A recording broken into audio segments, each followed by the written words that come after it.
Agora são 8 horas e a gente vai discutir agora aqui no estúdio a situação das universidades federais. A gente sabe que o governo Bolsonaro está promovendo aí um corte de verba, né, através do Ministério da Educação, bloqueio aí de 30%. Os reitores estão em todo o Brasil protestando, né, universidades de vários estados. Eu elenquei aqui, eu dei uma lida, mas tem Minas Gerais, tem também Tocantins, Rio de Janeiro, enfim, várias universidades, Bahia, que estão realmente ameaçadas, né, com o próprio desenvolvimento, né, das aulas no segundo semestre. E a gente está aqui no estúdio com o Paulo Martins, que é professor e vice-diretor da Faculdade de Filosofia, Letras e Ciências Humanas da USP. Tudo bem, Paulo? Tudo bem em termos, né? Pois Quer é, dizer, nada bem, né? Nada bem, tudo Nada bem. muito ruim. Tudo muito ruim, não dá nem para dar bom dia mais, né? É um mau dia. É assim, bom dia, por quê? Né? Por quê? Exatamente. Vamos falar primeiro sobre essa questão, né, do corte de 30%, esse bloqueio que afeta diretamente, né, a qualidade, né, do ensino, a estrutura. Parece que vai faltar até dinheiro para pagar luz, água. É dramática a situação, né, Paulo? A situação beira o ridículo, né? Quer dizer, nós estamos diante de um governo que todos nós já sabíamos não iria se preocupar com a educação. Não iria se preocupar com a educação básica e muito menos com a educação superior, porque isto não é um valor considerável para eles, principalmente a universidade pública, né? Nós em São Paulo, nós ficamos mais tranquilos, um pouco mais tranquilos, porque as medidas imediatas não nos atingem, mas nós devemos ficar muito precavidos, porque isso poderá ecoar dentro do governo estadual. Exato, porque vocês têm pesquisas, né? Exatamente. Que recebem por parte do governo federal. Isso. A gente ainda que não esteja ligado diretamente ao MEC, nós sabemos muito bem que a pós-graduação na Universidade de São Paulo, e mesmo a iniciação científica, ela é garantida em grande parte por financiamentos que vêm da CAPES, que está ligado ao Ministério da Educação, e também ao CNPq, dependendo do CNPq, que está ligado ao Ministério da Ciência e Tecnologia. Isso significa que cortes dentro da educação e dentro da pesquisa, elas acabam por atingir aquilo que nós temos de melhor da educação no estado de São Paulo, que são as suas universidades estaduais. E pode atingir, inclusive, pesquisas sobre chikungunya, né? Assim, a pesquisa de ponta. Na verdade, a gente imagina que o governo Bolsonaro esteja atingindo basicamente as ciências humanas, o que seria absolutamente esperável, dada a repercussão negativa que ele tem dentro dessa área, mas ele acaba por atingir a ciência básica de ponta, que está desenvolvendo pesquisas na Unicamp, na USP, na Unesp e em outros centros. A Unifesp em São Paulo, que é um grande centro de pesquisa na área de medicina, ou seja, ele atinge a todos, né?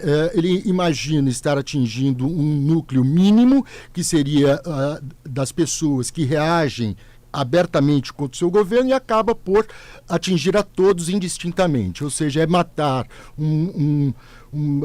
curar uma pequena ferida e matar o paciente. Quer dizer, é realmente algo terrível. Pois é, e como é que você vê a Elizabeth Guedes, que é irmã, né, do Paulo Guedes, do ministro da Economia, sendo vice-presidenta da Associação Nacional das Universidades Particulares? Essa associação mantenedora, quer dizer, a Associação das Mantenedoras Particulares, sempre foi, historicamente, uma entidade muito preocupante, haja vista a posição que eles, ou a política que eles garantem, que é justamente uma política de desvalorização do docente e desconsideração completa da pesquisa ou da extensão, ou seja, eles não têm a menor ideia ou menor preocupação com o tripé da educação, que é justamente a pesquisa, a docência e a extensão, isto é, como a universidade pode se relacionar com a sociedade, como a universidade pode produzir conhecimento a fim de devolver à sociedade seus investimentos. Essa associação, ela não tem a menor preocupação com isso. Ela visa única e exclusivamente o lucro. E esse é o grande problema. Não rima bem educação e lucro. Agora, existe, na verdade, por parte do governo, principalmente na figura do presidente, uma postura anti-acadêmica. Inclusive, no pacote, no lançamento do pacote anticrime, o Sérgio Moro falou que não tinha consultado personalidades do mundo acadêmico, achando que aquilo era uma vantagem ainda por cima. Mas existe digamos, uma oposição maior às universidades públicas. O presidente Jair Bolsonaro chegou a declarar que não se fazia, ou que se fazia muito pouca pesquisa científica nas universidades públicas, sendo que elas fazem só 95% das pesquisas no Brasil. Como que você vê esse favorecimento, algo bastante explícito já a essa altura, das universidades privadas em relação às públicas? Bom, essa é uma tendência, na verdade, de governos autoritários no Brasil, né? Isso já não é de hoje. Se nós observarmos qual foi o tratamento dado à universidade pública durante a ditadura militar, a gente tem muito claro que foi uma política de desmonte, uma política que não levava em consideração aquilo que as universidades têm de mais caro, que é justamente a sua massa crítica pensante, né?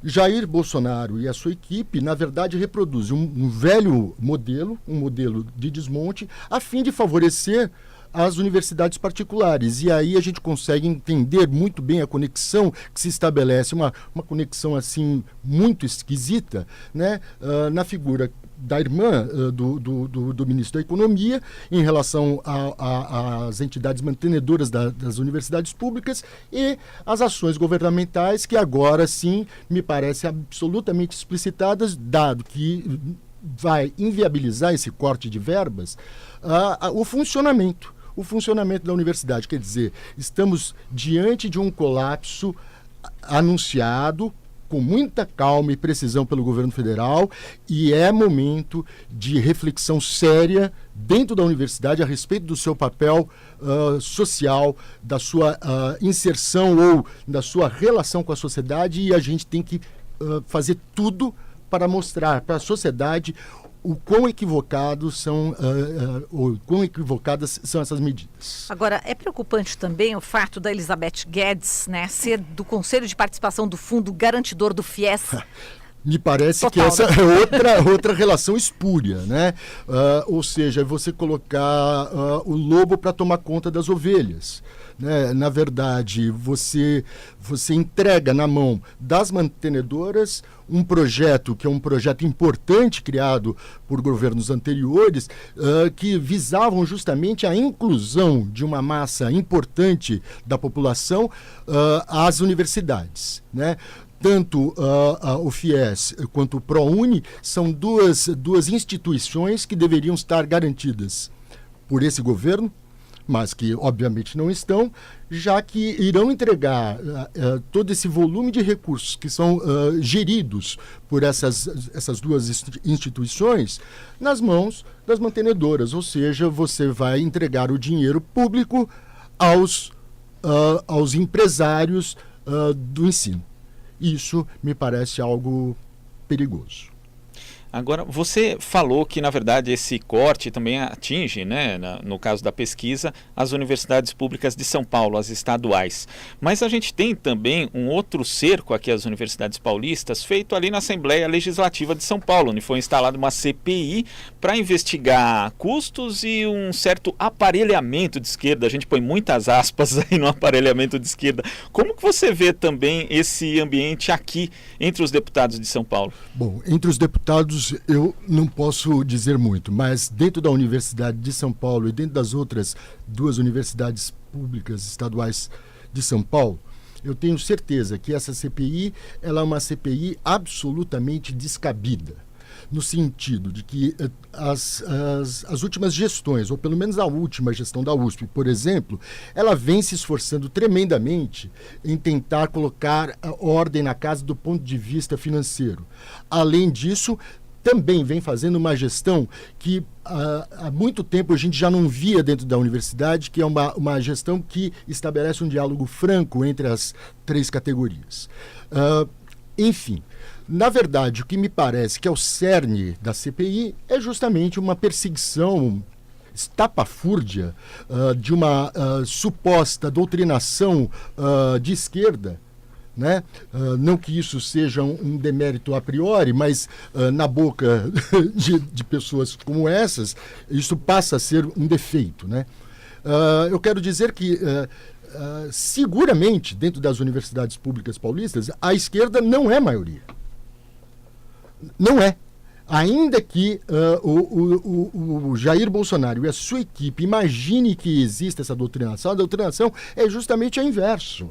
Quer dizer, você vai ter alguns bolsões de uma, digamos, uma resistência de esquerda, mas você vai ter outros tantos que são resistência conservadora dentro da universidade. Quer dizer, pode conseguir unanimidade, né? Exatamente. Contra ele, isso, né? Contra o Bolsonaro. É. Já diz o Antônio Prata aqui numa crônica dele, bem interessante, né? Na Folha, achei bem interessante. Que está unindo, né? Está unindo todo mundo. Exatamente, é isso. Esquerda, direita, todo mundo. É assim, você tem perplexo. a gente tem uma clareza muito grande quando você está num conselho universitário da Universidade de São Paulo, que é um conselho historicamente conservador. Eu muitas vezes participo porque a professora Maria Arminda não pode ir, vou eu representando a direção da faculdade. E a gente nota uma mudança clara de disposição dos conselheiros da universidade em se opor ao modelo que o Jair Bolsonaro está levando a termo. Ou seja, quer dizer, ele está efetivamente estabelecendo uma unidade, né?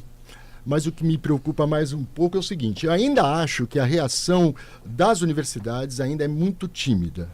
Apesar de ter Apesar disso. A gente está agora proximamente organizando, acho que um evento que é agora dia 13 e dia 14, segunda e terça-feira, às 18 horas, na Faculdade de Filosofia, um evento conjunto com o DCE Livre. Então, é a direção da faculdade com o DCE Livre da USP. A gente está fazendo um amplo debate chamado Democracia e Liberdade, Universidade e Liberdades Democráticas. Com duas mesas, né? Uma mesa com a Lisete, do PSOL, a Ana Paula Rey, que é uma professora da Sociologia da USP interessada em educação, e o professor Wagner Romão, cientista social da Unicamp, também presidente da Unicamp. No dia seguinte, o Beluso, o Suplicy e também o Mercadante. Ou seja, vamos fazer uma ampla discussão a respeito de educação e cidadania e universidade e democracia. Ou seja, isso tem de proliferar. Exato. Senão a gente vai se colocar numa situação muito complicada se as universidades não se fizerem ouvir. Mas olha só o que o Hamilton Mourão, vice-presidente, não sei se você teve a oportunidade, né, de saber o argumento dele, né, em relação a essa questão. Ele diz o seguinte, que esse bloqueio de verbas pode ser revertido, né, se a arrecadação melhorar. Aí eu até peço para o Glauco, especialista também, entre muitas outras coisas, em Previdência. Ele diz o seguinte, não é corte, é contingenciamento, a arrecadação está baixa, todos os ministérios sofrendo esse contingenciamento. Nós esperamos que no segundo semestre, com a aprovação da nova Previdência, eu coloco aspas aqui, a arrecadação melhore e, em consequência, esse recurso vai retornar. O Glauco pode até dar o pitaco total. Como se houvesse total, esse impacto imediato da reforma da Previdência. Logo, primeiro que não haveria. E segundo, que as contribuições previdenciárias estão caindo por conta da reforma trabalhista e da lei da terceirização. Então elas não vão simplesmente aumentar de uma hora para outra com a reforma da Previdência. Pelo contrário, pode até aprofundar ainda mais essa queda. Então isso que o Mourão está falando é simplesmente o jogo da chantagem política, né? Veja bem, quando eu ouvi essa declaração, na verdade não foi a declaração que eu ouvi a notícia, né? Sim. A notícia de que o contingenciamento nas universidades federais tinham uma relação direta com a reforma da Previdência. Essa é uma informação que é absolutamente esdrúxula. Quer dizer, você não consegue juntar uma coisa à outra, porque você tem um orçamento aprovado, na verdade você tem a previsão de quanto você arrecada previdenciariamente. E você sabe quanto as universidades gastam, isto antes. Você não sabe depois, não é durante que você vai ter isso, né? Então, na verdade, isso aí é história para boi dormir, porque a rigor é chantagem para a aprovação. Eles estão vendo que essa reforma vai dar água, se Deus quiser vai dar água. E agora estão tentando de todas as formas... Forçar a barra. Tá, forçando a barra. Não, eles falam que realmente não vai atingir os alunos. Os alunos não serão afetados. Não. Que mágica é essa? Não existe, né? É assim, imagina, não vai ser afetado os alunos porque por uma lógica muito simples. O fato do aluno ir para a universidade é um dado terrível. Assim como é muito bom que o menininho fique em casa e não sociabilize na escola básica. Ou seja, a escola e a universidade para esse governo é algo perigoso. É algo perigoso. Então, nada mais natural ele aprovar o ensino domiciliar para as crianças e afastar todos os jovens da universidade pública, naturalmente. Se você quiser pagar, não tem problema nenhum. Inclusive, será muito bem-vindo. Certo. E atacar as humanidades, né? Bom, aí outra... Eu recentemente escrevi um texto para o Jornal da USP a respeito daquele desastroso tweet, mas, veja bem, todos os tweets deles são desastrosos, né? Então, quer dizer, não é nenhuma novidade. Posso ler aqui o tweet rapidamente? Por favor. Eu estou com o teu artigo aqui, né, dizendo o seguinte, né, alunos o objetivo é focar em áreas que gerem retorno imediato ao contribuinte, como veterinária, engenharia e medicina. A função do governo é respeitar o dinheiro do contribuinte, ensinando para os jovens a leitura, a escrita e a fazer conta, e depois um ofício que gere renda para a pessoa e bem-estar para a família, que melhore a sociedade em sua volta. Inúmeros equívocos, né? O primeiro deles, e o mais grotesco, na minha opinião, é o fato de imaginar que a educação gere receita. A educação jamais gerará receita. Ela vai gerar despesa. Por quê? Porque somente com um forte gasto em educação você consegue ter uma educação de qualidade. O paradigma do presidente Bolsonaro, que é os Estados Unidos... ele vai na contramão dos próprios Estados Unidos, ou seja, porque lá nós sabemos muito bem que, a despeito do fato de ser uma universidade particular ou uma universidade estadual, a grande arrecadação, a grande parte do dinheiro que garante essas universidades de ponta nos Estados Unidos é dinheiro federal. Público. Ou seja, então vamos tirar por aí. Quer dizer... Isso não copia, né? Não, isso não copia. Coisa boa não copia. A outra coisa, quer dizer, eu gostaria de entender qual é a lógica de que engenharia, medicina e veterinária. Eu não sei de onde ele tira essas pérolas, quer dizer, de associar que você tem como profissões produtivas, né? Porque ser professor, formar um pensamento crítico, isso aí é tudo bobagem, isso é perfumaria. Né? O importante é você ter uma educação tecnológica, importante, técnica, que você consiga contribuir para o avanço da sociedade atual. Tudo bem, mas não em detrimento de outras. Então você pode... Agora, eu quero saber, e a engenharia? E a biociência? Onde vai? Quer dizer, só veterinário, ou seja, você só pode cuidar de boi e gato e não deve cuidar de gente. Isso me lembrou muito bem eu prefiro os animais, o cavalo, o estábulo, à população. A gente já ouviu isso há algum tempo atrás, né? Na ditadura. É isso. Então, mais ou menos isso. Há outras possibilidades de desenvolvimento dessa questão, dessa afirmação esdrúxula. E você coloca no teu texto, inclusive, essa questão de que o Estado é que deve dar condições para que haja emprego, né? Para que haja trabalho, né? É assim, a empregabilidade não é responsabilidade da universidade. Me desculpem, quer dizer, isso é política pública. Se você está interessado em criar emprego, você cria emprego. Se você está interessado em fazer outras coisas, que é justamente perseguir, você persegue. Então, quer dizer, eu acho que o que está carecendo nesse governo é justamente uma preocupação com políticas públicas efetivas e que efetivamente resolvam os problemas que nós temos, que são muitos. Mas parece que eles fazem justamente o contrário, quer dizer, eles vão mexer onde não precisa mexer, e onde precisa mexer eles não mexem, quer dizer, é isso. Muito bem. A gente está falando aqui com o Paulo Martins, que é professor e vice-reitor da Faculdade de Filosofia e Letras. Diretor, pelo amor de Deus, senão eu vou apanhar. Estou brincando. Tá certo. Paulo, a gente agradece aqui a sua participação. venha outras vezes aqui em nossos estúdios para a gente discutir educação. Muito obrigada. Muito obrigado a vocês, da equipe do Brasil Atual, do TVT. Eu fico muito feliz de estar aqui e quando precisarem de mim, estejam à vontade, podem me chamar que eu venho com o maior prazer. Valeu, Paulo. Um grande abraço. Um abraço.